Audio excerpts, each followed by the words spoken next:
नमस्कार, SBT news में आपका स्वागत है। पेश है 6 जुलाई गुरुवार शाम 7:15 बजे राजस्थान की बड़ी खबरें।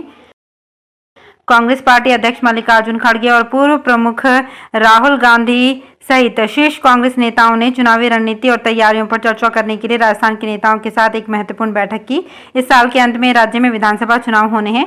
बैठक का एजेंडा मुख्यमंत्री अशोक गहलोत और पार्टी नेता सचिन पायलट के बीच चल रही खींचतान को सुलझाना भी था। पायलट और गहलोत ने बैठक के बाद एक संयुक्त बयान में कहा, हम सामूहिक नेतृत्व में मिलकर विधानसभा चुनाव लड़ेंगे। पायलट ने कहा, पार्टी अध्यक्ष ने उनसे कहा है कि जो बीत गया अब आगे की राह पर ध्यान केंद्रित करो और पार्टी आलाकमान जो भी कहेगा वो स्वीकार्य है। खबरों के मुताबिक पायलट को प्रदेश संगठन में बड़ी जिम्मेदारी मिल सकती है।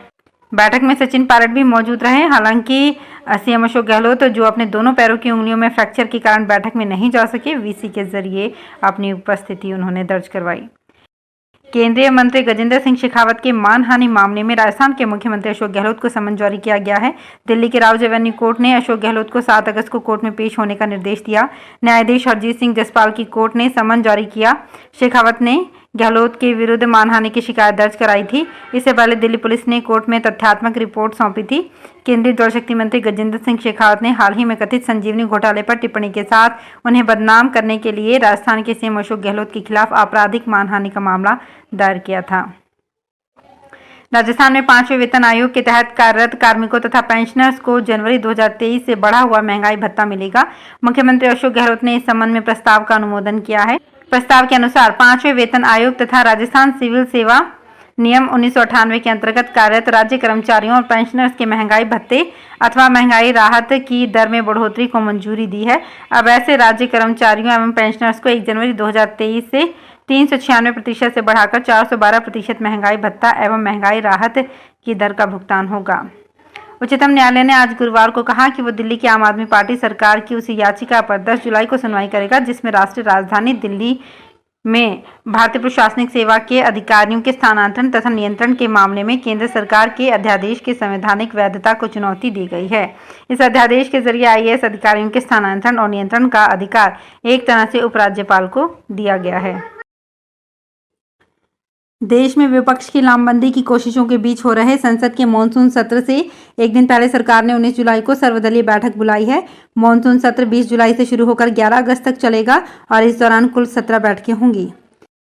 प्रधानमंत्री नरेंद्र मोदी कल शुक्रवार को राजधानी रायपुर में 2 घंटे के दौरान छत्तीसगढ़ को 7500 करोड़ रुपए की सौगात देंगे। 7 जुलाई को रायपुर दौरे के दौरान वे 6400 करोड़ रुपए की लागत से राष्ट्रीय राजमार्ग की 5 परियोजनाओं का लोकार्पण और शिलान्यास करेंगे। इसके साथ ही नई रेलवे लाइन की भी सौगात मिलेगी। परिवहन मार्गों के उन्नयन से वनांचल क्षेत्रों में सड़कों का विस्तार होगा। साथ ही छत्तीसगढ़ की अन्य राज्यों से बेहतर परिवहन कनेक्टिविटी स्थापित होगी। दुबई से गुजरात के अहमदाबाद जा रही स्पाइस जेट की फ्लाइट SG-16 को खराब मौसम की वजह से बुधवार देर रात जयपुर डाइवर्ट कर दिया गया था।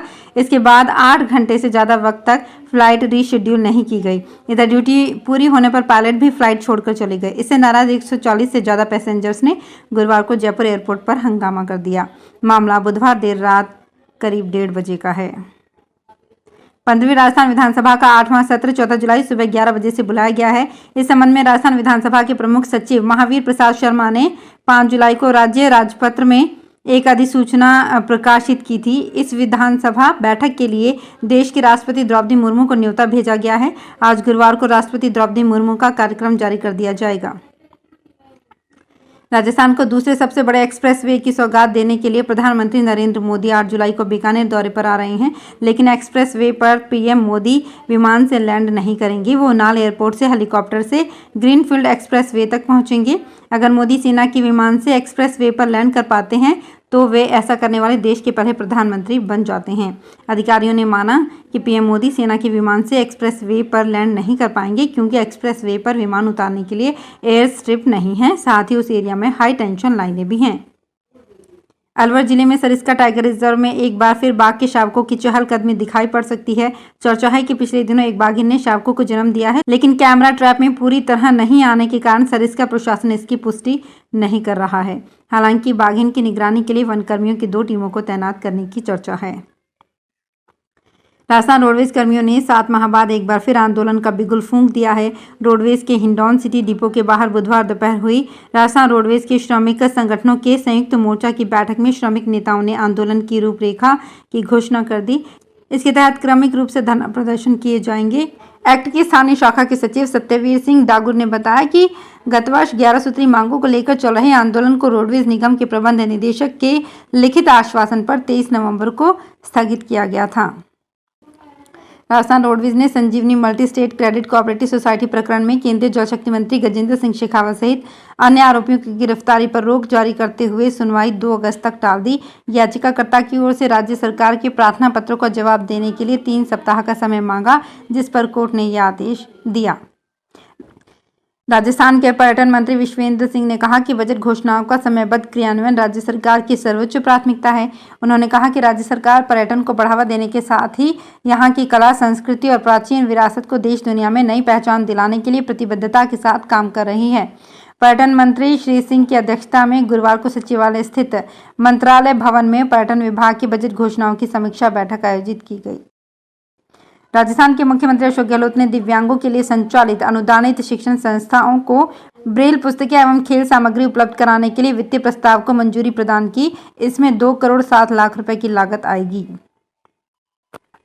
राजस्थान में फिर से मानसूनी गतिविधियां तेज होने लगी है। हाड़ौती और शेखावाटी अंचल में मेघ जमकर बरसे तो प्रदेश के अन्य जिलों में बादलवाही रहने के बावजूद मौसम का मिजाज शुष्क रहा। प्रदेश के ज्यादातर जिलों में दिन और रात में पारा अब सामान्य से अधिक रिकॉर्ड हो रहा है। मौसम वैज्ञानिकों ने प्रदेश में माह के पहले पखवाड़े में हल्के से मध्यम बारिश होने और उसके बाद कई इलाकों में तेज बारिश होने का पूर्वानुमान जताया है।